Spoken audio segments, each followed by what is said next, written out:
여러분, 이 모든 드러난 현재의 이 모습은 어떤 원인의 결과라고 이렇게 할 수가 있겠습니다. 오늘 저의 모습, 또 여러분의 지금 모습은 수많은 그동안의 인생을 지나면서 수많은 기회와 선택의 시간들을 지나면서 지나온 과거에 쌓이고 쌓인 결과라고 할 수 있겠죠. 부인하시는 분 계십니까? 오늘 본문이 그러므로라고 시작합니다. 그러므로 헬라어는 디오라는 접속어인데 이 국어를 찾아도 그러므로는 앞에 것이 원인이 되어 뒤에 것이 나타났다. 이런 이유 때문에 앞으로 내가 말할 이런 것들이 나타난 거야 라고 설명하는 거예요. 오늘 본문을 통해서 바울은 우리 일상에서 사람들이 행하는 다양한 죄악의 여러 가지 인생의 죄라고 생각을 안 하죠. 보통 사람들이 그런 모습을 구체적으로 나열하고 있는데 하나님을 모르거나 아예 부인하고 살거나 그때까지 하나님을 몰랐던 이방인들이 많았거든요. 그리고 하나님을 알지만 배역한 사람들 또는 오늘 이 로마서를 유대인들도 대상으로 쓴 겁니다. 그리고 당시에 예수 그리스도를 믿었던 초대 로마 교인들을 상대로 썼죠. 하나님을 믿는다고 하면서 행실을 다르게 사는 사람들에게 나타나는 불가피한 결과물이다. 이렇게 설명하는데 그 원인은 무엇일까요? 원인은 제가 지난주에 이 앞절에 다 나옵니다. 하나님을 영화롭게 하지 않는 것이 원인이 되어서 우리 인간사에서 우리 인생에 나타날 수 있는 결과물들이다. 그런 이야기입니다. 여러분, 종교개혁가인 마틴 루터는 오늘 본문에 제가 찾아봤습니다. 그 로마서를 찾아보니까 강해를 해설한 걸 찾아보니까 원인이 왜 사람이 이렇게 참 세상에 문제가 많고 악이 관영하느냐, 인간이 하나님으로부터 떨어져서 추락하는데 그 과정이 있다 그래요. 오늘 본문을 통해서 4가지 증상 차례 겪는데 한번 새겨 들어보시기 바랍니다. 첫 번째는 하나님에게서 떠나는 첫 번째 현상이 감사할 줄을 모른대요. 감사를 잊어버리는 거예요. 두 번째는 생각이 허망해져서 헛된 생각을 많이 하고 허망해져요. 이걸 영어로 vanity라고 하는데 헛된 생각, 야망을 가지는 거예요. 세 번째는 마음이 미련해져요. 이제 분별력이 없어지는 거예요. 네 번째는 이제 그런 상태를 지나서 이제 완전히 하나님의 그런 영역을 떠나버려서 행동으로 옮기는 단계가 된다고 합니다. 하나님의 뜻에 반하는 것들을 적극적으로 찾아 나서서 행동하기 시작하는 그것을 성경에서는 우상숭배라고 결론을 짓고 있어요. 그러면 이런 인간의 모습에 대해서 하나님이 다 보고 계시는데 이런 인생을 어떻게 대하고 계시느냐? 거기서 스탑! 브레이크 걸어! 아니면은 막 소돔 고모라처럼 불을 떨어뜨려서 그렇지 않다는 거예요. 오늘 보면은 24절에 나오는데 그냥 내버려 두신다고 해요. 내버려 두신대요. 놀라운 일입니다. 하나님께서 인간들을 이 세상을 이처럼 사랑하셔서 근데 내버려 두신다는 거예요. 이해하기가 힘들어요. 24절 읽어보겠습니다. 그러므로 앞에 이제 하나님을 영화롭게 하지도 않고 감사하지도 않고 하나님을 알면서도 떠나는 사람에 대해서 우상숭배를 하는 사람에 대해서 그렇기 때문에 결과가 나오는 거예요. 하나님이 어떻게 하시느냐? 하나님께서 그들을 마음의 정욕대로 더러움에 내어버려 두사. 이게 하나님의 반응이에요. 여러분, 24절을 제가 헬라어 원문으로 찾아봤습니다. 그러므로가 단어가 먼저 나오고 내버려 두다로 번역이 된 포기하셨다 단어가 나오고 목적어가 그들을 누가? 하나님이 어디 안에? 그들의 욕망 안에 살도록 내두셨다. 그렇게 나오더라고요. 이 좀 의외 아닙니까? 두들겨 패시거나 그렇게 하셔야 되는데 놔두는 거예요. 마음껏 자유를 누리고 살도록 놔두시는 거예요. 여러분, 세상에 보면 하나님 안 믿는 이들이 승승장구하고 이 세계에서 가장 큰 부자 미국에 이 여자 저 여자 결혼해 자식이 몇 명인지 몰라요. 부러우십니까? 왜 놔두시는지 수천 년이 더 된 아주 오래된 질문입니다. 왜 악인들이 번성하도록 하나님은 놔두실까? 왜 악한 이들이 관영하도록 놔두실까? 시편의 다윗도 이런 질문으로 기도하는 기도문이 여러 군데 나옵니다. 그리고 나중에 깨달아요. 물론 깨달아요. 하나님이 다 보고 계시지만 나중에 다 심판하신다는 거예요. 여러분, 그러나 우리가 눈으로 보기에는 하나님의 뜻과 상관없이 세상에서 승승장구하며 살아가는 것, 하나님으로부터 내버려 두심을 당한 하나님의 진노가 그 인생에 임한 겁니다. 이 하나님의 진노 지금 계속 설명하고 있어요. 그런데 우리는 생각해요. 아니, 하나님이 개입해서 징계를 하거나 다치거나 그래서 하나님에게 돌아오게 아니면 심판을 받았어, 불심판을 받는 것이 진노지, 왜 그냥 놔두는 자유를 주는 게 무슨 그게 진노하심인가? 이 의아하시잖아요. 그런데 사람은 그냥 놔두면 선한 일을 전혀 조금 해도 다 악한 일만 찾아다닌다는 것이 우리가 보는 현상이에요. 돈을 많이 벌어도 선한 일을 하지만 결국 하나님 보시기에 좋은 일에 쓰지 않습니다. 죄로 인해서 타락한 인간이기 때문에 하나님의 보호하심과 선 그 자체인 하나님의 보호하심과 동행의 손길이 아니면 죄악의 열매만을 맺을 수밖에 없는 것이 우리의 운명이에요. 운명. 그에 대해서 바울이 지금 이야기합니다. 그래서 악인을 향한 하나님의 진노, 내버려 두심은 사랑이 아니고 진노입니다. 우리 자식 그 영어에 neglect라고 해서 neglect. 그건 사랑이 아니에요. 개입해서 훈육, 디스플린이 사랑이지 그냥 있는 대로 네 마음대로 하고 살아봐. 그건 범죄 행위라고 합니다. 미국에서 차일드 니글렉트는 범죄 행위예요. 여러분, 오늘 하나님을 떠나 살게 되는 죄인들을 향한 하나님의 반응, 본문에 나오는 하나님을 주오라 하는 이 문장이, 이 한국어 번역은 좀 복잡하게 되어 있는데 영어로 보면 명쾌합니다. 하나님이 주어고 동사는 모두 버려두사입니다. 버려두사. 내버려두다, 포기하다, 넘겨주다, 핸드오버라는 뜻인데, 여러분, 하나님은 강요하는 분이 절대 아니세요.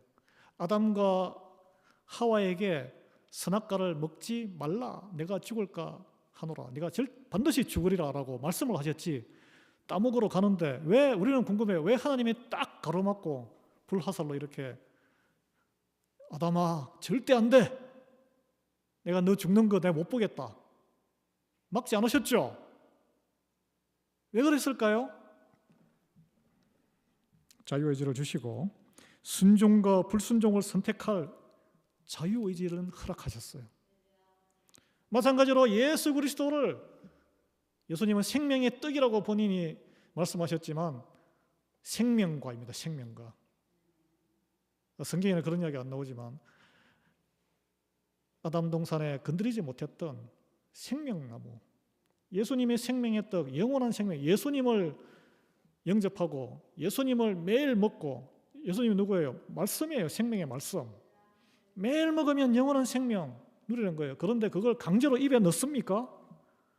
우리 집 고양이도 강제로 밥을 못 먹이겠더라고요. 이거 먹으면 영원한 생명을 누릴 거야. 그러나 먹고 안 먹고는 우리의 선택이란 거예요. 그거 이제 성경에서는 순종이냐 불순종이냐, 순종하면 복을 받고 불순종하면 심판을 받는다, 그런 식으로 이제 해석이 되는 거죠. 여러분, 하나님을 마음 중심에 모시지 않고 사는 인생들, 하나님이 그냥 놔두시면 어떤 현상이 벌어지느냐, 그게 오늘 쭉 우리가 읽은 그런 이야기들입니다. 이게 말씀이에요. 사람들은, 저와 여러분은 하나님이 그냥 네 마음대로 해봐 하면은 내 속에 오른 대로 살아갑니다. 내 마음에 드는 대로. 이게 성경의 그 기록이 사사기예요. 사사기. 하나님의 백성, 우리가 그 이스라엘 백성들보다 더 거룩하고 더 신실하다고 생각 보통 하시고 혀를 끌끌 차시죠. 아유, 저 사람들 왜 저랬어? 여러분, 그이들은 우리보다 더 열심히 신앙생활 했어요. 매일 제사하고 매일 했어요. 매일. 그 결론이 자기 속인 대로 옳은 대로 살았더라. 하나님을 떠난 모습에. 왜 그렇습니까? 내가 내 의지로 굳세게 살아가는 것 같지만 실제로는 어떤 강력한 힘에 휘둘리며 살아가는 거예요. 하나님의 힘에 휘둘려서 살아가느냐? 그게 아니면 사탄 마귀의 근세에 휘둘려서 살아가는 것이 우리 인간의 모습입니다. 여러분, 하나님이 없는 상태에서 우리 인간들이 자유를 누리는 것 같지만 그 인생에는 땅에 뿌리지 않았는데, 여러분 보시면 여러분 집에 마당 있으신 분, 마당 없으신 분 교회 화단을 보세요. 멀리 갈 필요가 없습니다. 이번에 봄에 우리 대청소 한번 했죠. 보니까 막 잡초가 무성하게, 누가 그 잡초 씨 뿌렸습니까? 뿌린 사람 아무도 없어요. 제가 교회 오래 있으니까 제가 몰래 저 조목사가 저렇게 뿌려놨나? 오해하지 마십시오. 잡초 안 심었어요, 저는. 계속 잡초가 솟아져 올라옵니다. 가꾸는 사람이 없으면, 우리를 가꾸는 사람이 없으면, 가꾸는 하나님이 없으면 잡초처럼 죄악이 우리 안에서 무성하게 올라온다는 거예요. 그래서 받은 은혜 다 까먹는 거예요. 왜 그러면 하나님이 그냥 하나님 싫어요, 나는 내 뜻대로 살래요 하면은 놔두시냐 하면은, 그래 너 그 화단에 잡초 올라오는 것처럼 한번 당해봐. 그 자체가 처음에는 달콤하지만 고통의 원인이고, 그래서 악인이 죄악을 즐기고 시달리도록 놔두시고 고통당하게 하신다는 것입니다. 여러분 보시기에 너무 부러워하지 마세요. 언제까지 놔두십니까? 꾹 참으시면서 돌아올 때까지. 아니면 땅이 완전히 토해낼 때까지. 그러면 땅 주인이 바뀌는 거예요. 이 바울의 로마서에 따르면 오늘 우리가 그 현상을 잘 알아야 돼요. 하나님을 떠나 살기로 떠나는 그 현상, 하나님이 그냥 내버려 둔 그 현상, 가장 첫 번째 뚜렷한 현상이 성적인 타락이라고 바울은 말하고 있습니다. 하나님은 아담과 하와에게 결혼한 남자와 여자의 결혼관계 안에서 성을 통해서 생육하고 번성하라는 명령을 지키도록 했습니다. 그 안에 고통이 좀 있죠, 물론. 죄로 인해서 타락한 인간들이 하나님이 세우신 결혼 제도를 파괴했어요. 그는 자기의 하나님과 달리 내가 원하는 욕구가 따로 있기 때문에 그래요. 여러 이유가 있겠죠. 창조 질서를 어기는 여러 가지 음행을 저질렀고, 동물도 포함되고 동성애도 포함되고, 지금 이 세상 문화에 다 퍼져 있어요. 지금 여러분 보십시오. 친구가 카톡을 보냈는데 한국에 애완견하고 이렇게 애완동물하고 살아가는 이들이 550만 가구인가 그렇다 그러더라고요. 한 1000만 가구 되는데 절반 이상이죠. 그 다음에 교황에게 개를 데려가서 내 자식이니까 안수기도 해주세요. 그래서 꾸지람 받았잖아.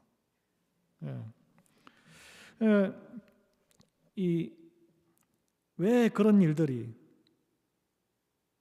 여러분 구약시대와 바울이 살았던 시대에도 이 우상숭배 그리고 음란함은 동전의 양면으로 분리할 수 없는 관계였습니다. 고린도 전후서 이런 데 보면은 나와요. 신전에서 그 신전의 여사제들이 사실은 다 창녀들이에요. 음란행위, 동성애, 그리고 그 찾아오는 사람들이 자기의 그런 욕구를 채우면서 그것이 그 신을 섬기는 것이라고 합리화했던 거예요. 그래서 그 결과는 어떻게 됐냐면 성병이 만연해졌어요.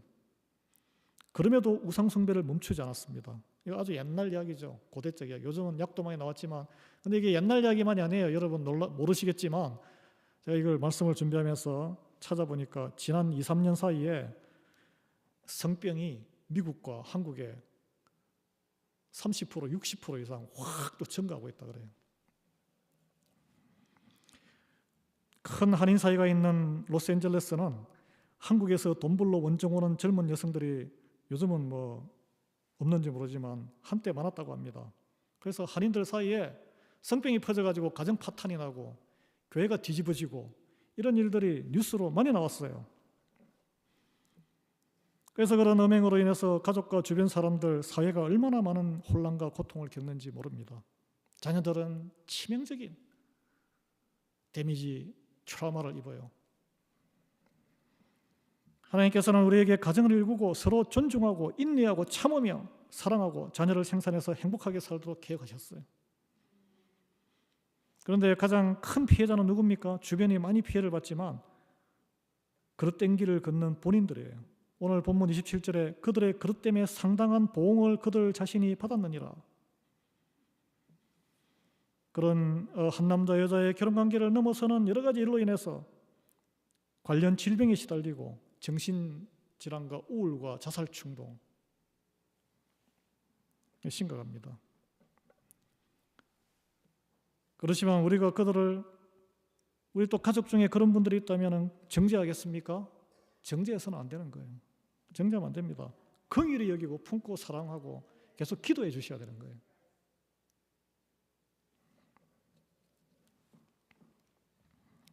구약 성경에 이 음행이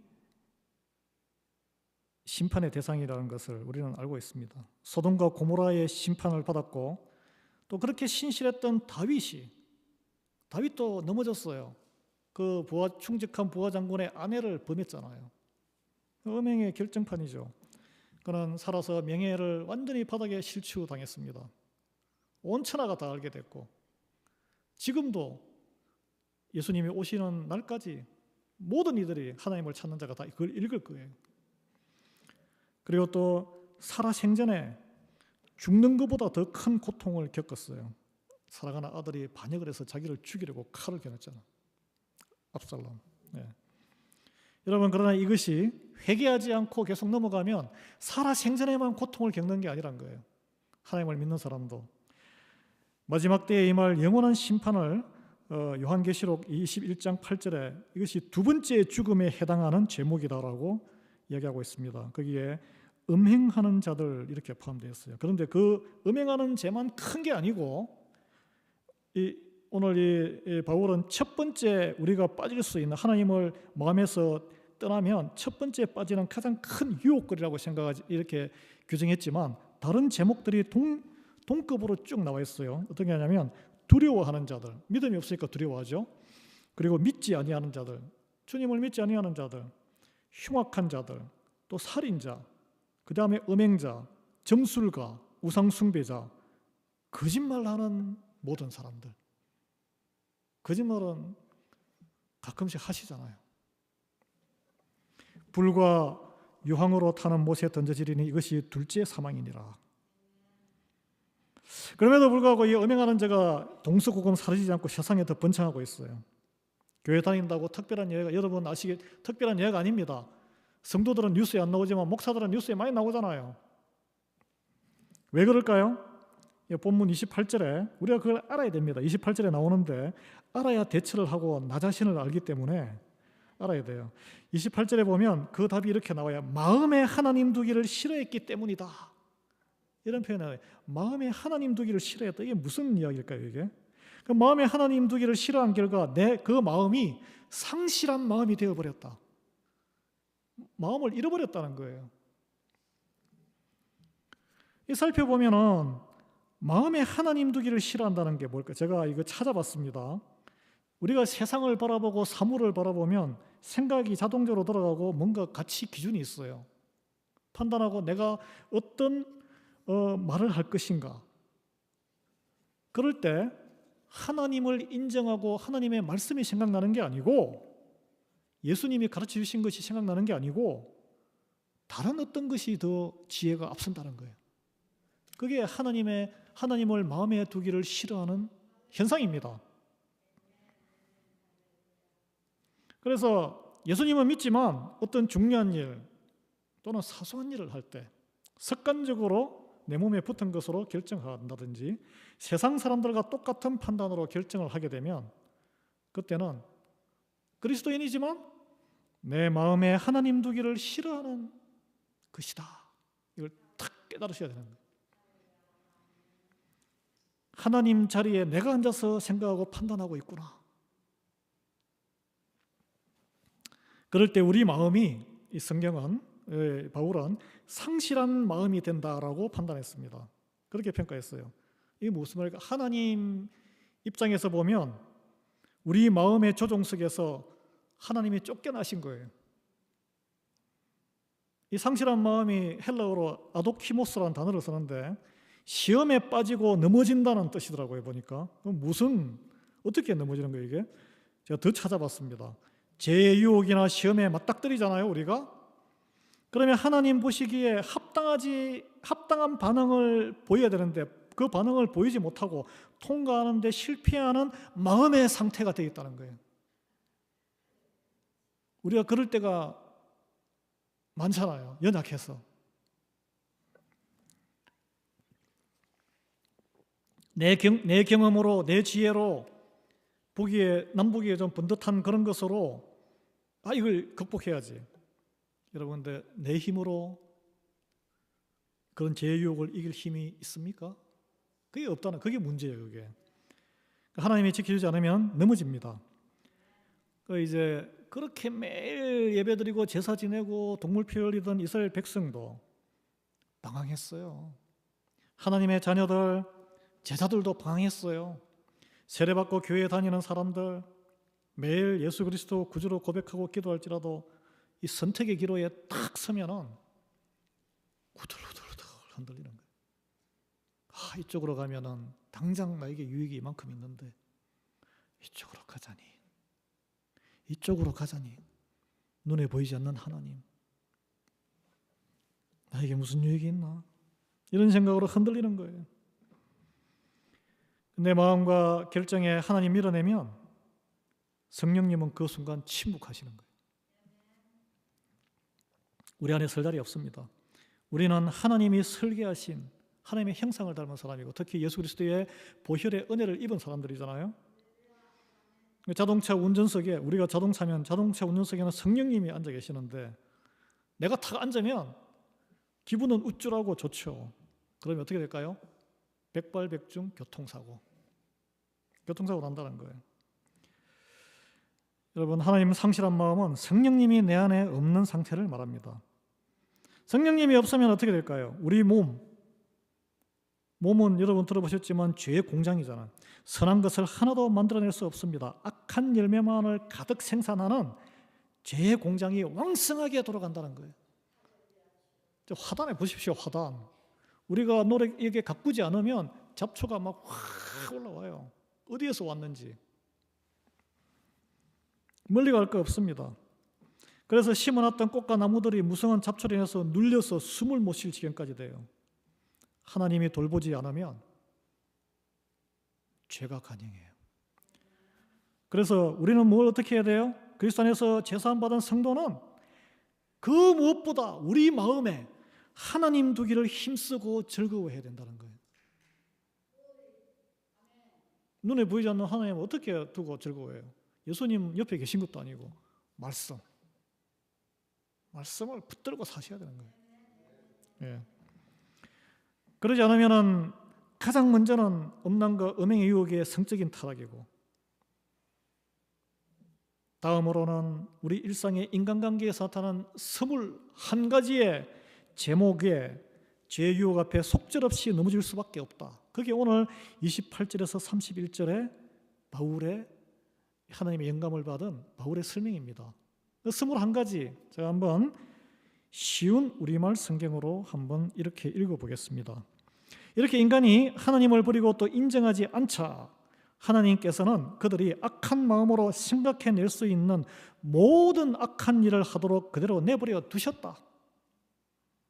그래서 인간의 생활은 온갖 악과 죄에 빠져서 탐욕과 미움, 질투, 살인, 분쟁, 거짓, 빈정거림, 험담으로 가득 차버렸다. 그들은 비방을 일삼고 하나님을 미워하고 난폭하고 거만하고 허풍을 떨고 언제나 새로운 방법으로 죄질 생각을 하고 부모에게 계속 반항해왔다. 그들은 일부러 사물을 곡해하고 약속을 아무렇지도 않게 어기며 동정심이라고는 손톱만큼도 없는 냉혹한 인간이 되어버렸다. 이런 건 아멘 하시면 안 되죠. 근데 마지막에 냉혹한 인간인데 자비심이, 하나님의 마음, 긍휼함이 없는 사람이 되었다는 거예요. 이 말은 무슨 말이냐면 교회에 다른 사람이 죽는지 사는지 어디가 아픈지 누가 아픈지 관심이 없는 거예요. 그냥 집안 사람 중에 누가 뭐 아파가지고 아니면 경제적으로 빈곤해서 어려움을 겪고 있는지, 그게 냉혹한 거죠. 그게 무정한 거예요, 그게. 그래서 바울은 29절에서 이런 사람의 죄악을 열거하면서 가득한 자라는 표현을 2번씩이나 썼습니다. 29절 짧은 구절인데, 이게 뭐냐면은 한두 번 실수로 이런 일을 범한 게 아니고 인생에 꽉꽉 채워서 그런 라이프 스타일을 산다는 거예요. 자나깨나 그것을 생각하고 행하며 살아가는 그런 사람이 되어버렸다는 거예요. 무섭습니다. 하나님 곁을 잠시만 벗어나는데 이런 길로 쭉 빠져드는 인간의 운명이 너무나 야속하지 않습니까? 이걸 읽으면서 여러분, 이런 죄악들이 나하고 무슨 상관이 있는가? 이민생활에 나는 정말 심플 라이프 사는데 집 일하러 갔다가 또 시간 남으면 운동 좀 하고 그 다음에 주일날 와서 교회 섬기고, 아주 심플 라이프, 무슨 뭐 한국처럼 동창회 있는 것도 아니고 밖에 나가서 뭐 어울려 다니면서 식사하고 이상한 밤에 다니는 것도 아니고, 그런 생각하실 수 있어요. 아마 이 세상 누구도 이런 죄를 다 저지르고 사는 천하의 악당은 없을 것입니다. 그러나 여기 열거된 것 중에 하나도 나에게는 해당하는 게 없어, 나는 정말 깨끗해 라고 주장할 수 있는 분이 있을 수 있을까요? 저는 그런 주장 못합니다. 여러분, 제가 한번 여쭤보겠습니다. 살아오시면서 심지어 우리 교회 안에서 다른 사람들로 인해서 이런 오늘 거론된 이런 사안으로 인해서 피해를 받아본 적이 있으십니까? 그럼 있으실 거예요. 내가 가해자가 아니고 내가 피해를 받아봤다. 사람들의 수근수근거리는 주인공이 돼가지고 상처받아본 적 있으세요? 다른 사람들의 비방을 받아본 적 있으세요? 다른 사람들의 질투를 받아본 적 있으세요? 다른 사람의 미움을 받아본 적 있으세요? 빈정거림을 받아본 적 있으세요? 험담의 대상이 돼본 적 있으십니까? 아니면 자녀를 키우는 와중에 자녀의 반항을 경험한 적이 있습니까? 아니면 돌아가신 분들이 많겠지만 부모님을 원망하거나 부모 말씀을 안 듣고 속을 썩인 그런 경험이 있으세요? 또는 상대방하고 약속을 했는데 그분이 뭐 바쁘다는 핑계로 아무렇지 않게 깨버려서 큰 어려움에 빠진 적, 배신의 경험이 있습니까? 또는 함께 동업하면서 또는 직장에서 또는 교회 봉사하면서 막 자랑하는 사람 때문에 시험에 든 적이 있으세요? 또 다른 사람의 과한 욕심 때문에 피해받거나 상처받은 적이 있습니까? 중상모략으로 명예훼손을 당한 적이 있습니까? 이런 피해는 다 또 누구나 또 한 번씩은 다 경험했을 거예요. 이게 오늘 열거된 21개의 제목 가운데 하나라도 피해자로서의 경험이 있다면 그것이 바로 하나님과 단절된 상실한 마음이 빚어낸 그런 사람들의 죄악의 행동으로 인해서 이런 고통이 얼마나 크고 참 깜깜한지를 본인이 직접 경험한 거예요. 그러면 거꾸로 여러분 가운데 자신의 이런저런 행동, 오늘 나온 행동으로 다른 주변 사람들이 에게 고통을 준 게 기억이 나세요? 그게 기억 안 나실 거예요. 이건 내가 받은 피해는 기억이 나지만 우리는 그런 사람들이에요. 내가 피해자지만 또 가해자일 수도 있는 죄인의 자리에서 결코 벗어날 수 없다는 것이 오늘 우리 바울은 우리에게 알려주고 있습니다. 그게 중요한 거예요. 이 모든 원인이 무엇입니까? 하나님을 떠나서 하나님을 마음에 두지 않고 내 뜻대로 살겠다는 야무진 선택, 나의 그 독립심 때문입니다. 독립심. 그 결국은 죄악에 빠져서 옆에 있는 사람들에게 고통을 주는 하나님에게 합당하지 않은 인생으로 전락하는 거예요. 겉보기에는 그냥 서로 각자가 알아서 사는 모습으로 보여요. 그러나 하나님은 그것을 무정한 사람, 냉혹한 사람이라고 평가한다는 거예요. 그 심각한 것은 끝에 영원한 불지옥 사망의 심판이 있다는 거예요. 깨달으셔야 되는 거예요. 그걸 깨달으셔야 돼요. 또 나아가서 이 깨닫지 못하면 이 교만한 인간들, 우리가 기본적으로 교만하기 때문에 하나님의 말씀을 무시하고 계속 이 길을 살 뿐 아니라 이렇게 사는 사람들을 옳다고 주장하는 거예요. 요즘 세상이 그래요. 세상 문화가 이제 미국 문화가 옳다고 그냥 계속 주장하고 법도 고치고 그래요. 여러분 왜 그럴까요? 죄는 싹을 자르지 않으면 점점 자라고 커지고 세력까지 형성하는 속성을 가지고 있습니다. 제가 장성한다 그랬잖아요. 네. 왜 그러냐면 그 악행과 죄의 배후에는 인류를 타락시킨 사탄의 세력이 있기 때문입니다. 인간은 스스로 사탄의 지배를 벗어나서 이런 악행을 끊을 선행을 할 능력이 없습니다. 이걸 우리가 뼈저리게 깨달아야 돼요. 왜냐? 세상 문화와 대세를 따르고 더 즐겁고 더 기름진 것을 쫓아가려는 죄성이 우리 안에는 가득하기 때문에 그래요. 따라서 죄가 자꾸 어릴 때 그걸 탁 보는 민감한 분별력을 키워야 돼요. 무엇으로 기릅니까? 말씀으로 키울 수밖에 없어요. 그러지 않으면 급격하게 커져서 악의 열매만 주렁주렁 열리는 그런 인간이 되는 거예요. 여러분 사탄이 이 베드로전서 5장 8절에 나오잖아요. 하나님의 백성까지 미혹하기 위해서 우는 사자같이 산길차를 찾으러 다닌다고. 여러분 우리는 오직 정답이 없는 사람이에요. 우리는 답을 알고 있어요. 예수 그리스도 안에서 새 사람이 되어서 성령님의 인도하심을 받을 때 이런 죄악에서 자유로울 수 있습니다. 네. 그래서 작은 악이라도 민감하게 대응해야 돼요. 배우자들이 그걸 잔소리가 아니라 그걸 일깨워서 말씀으로 알려줘야 되는 거예요. 그리고 믿음의 사람들이 그걸 건면해야 돼요. 이제 레위기에 보니까 이웃 중에 나와 전혀 관계없는 사람이 사실 이웃이잖아. 그 잘못된 길을 멸망의 길로 가면은 그것을 말씀으로 알려서 견책해줄 의무와 책임이 부름받은 우리에게 있다라고 레위기에는 말씀하고 있습니다. 왜냐하면은 우리의 주변의 인간관계에 하나님이 주신 것은 그런 사명을 주신 거예요. 그래서 나중에 책임을 네가 책임을 면하게 되리라 이런 말씀이 있는 거예요. 예. 여러분 믿습니까? 예. 용기를 가지시기 바랍니다. 로마서 12장 1절 2절에는 너희를 권하노니 너희 몸을 하나님이 기뻐하시는 거룩한 산제물로 드리라. 이는 너희가 드릴 영적 예배니라. 너희는 이 세대를 본받지 말고 오직 마음을 새롭게 함으로 변화를 받아 하나님의 선하시고 기뻐하시고 온전하신 뜻이 무엇인지 분별하도록 하라. 예, 분별력. 예. 여러분 오늘 본문이 예수 그리스도를 구주로 영접한 로마 교회 성도들에게 보낸 편지인 것을 다시 우리 한번 생각해 봅니다. 불신자에게 보낸 게 아니에요. 로마 교회 성도들은 목숨을 걸고 예수 그리스도를 믿었습니다.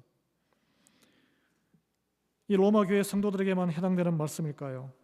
우리가 예외일 수는 없다는 거예요. 우리 일상 가운데 일어나는 크고 작은 죄악처럼 보이지 않는 것 얼마나 심각한지를 깨닫게 합니다. 그러나 이 죄악의 유혹 앞에 예수 그리스도의 십자가의 길이 열려 있음을 우리는 감사드리고 또 안도함을 느끼잖아요. 안도요. 예. 이게 가볍게 생각하시면 안 되는 거예요. 예수 그리스도의 십자가의 그 죽음과 구원의 은혜를 공짜니까 너무 가볍게 생각하는데 아니에요. 그래서 우리 모두 날마다 주님을 마음에 품는 게 중요해요.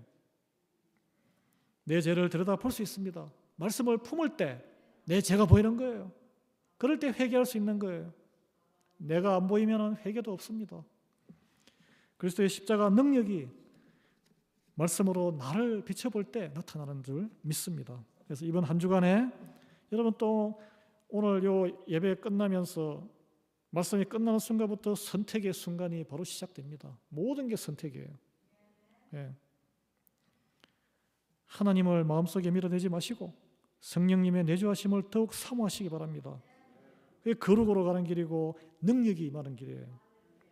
오직 예수님을 마음에 품으시고 한 주간 사시기를 결단하시기 바랍니다. 그러면 하나님이 우리를 내버려 두지 않으세요. 고아처럼 내버려 두지 않는다고 약속하셨어요. 붙들고 가십니다. 모든 유혹과 타락에서 죄악으로 헤매는 멸망의 길 대신에 하나님이 약속하셨어요. 희락과 화평과 오래 참음의 능력을 주시고 자비를 베풀 수 있는 능력도 주시고 물질도 주시고 양성과 충성할 수 있는 마음의 뜨거움도 주시고 성격이 불같고 해도 온유하게 대응할 수 있는 지혜도 주시고 절제할 수 있는 그런 성령의 열매가 주렁주렁 맺힐 줄 믿습니다. 예. 그래서 매일 생명의 과일 예수님이시고 말씀으로 깨어서 기도하고 인도받으시기를 예수 그리스도의 이름으로 축원합니다. 예, 기도하고 찬송하겠습니다. 하나님, 저희들이 참 하나님을 불편하고 해서 밀어내는 마음도 많습니다. 그래요, 우리에게는 내 마음대로 하고 싶은 그런 욕구와 그런 재성이 있음을 고백합니다. 그래도 예수 그리스도 보혈의 은혜로, 십자가 보혈의 은혜로 자녀 삼아주시고 성령님 함께 하셔서 우리를 더듬어 주시고 위로하시고 항상 주님의 말씀으로, 하나님의 말씀으로 인도하여 주셔. 주여, 우리 한 주간 살아갈 때 하나님께서 우리 삶 가운데 악한 열매가 아니라 성령의 열매가 맺힐 수 있도록 우리를 거두어 주실 줄 믿사오며 예수 그리스도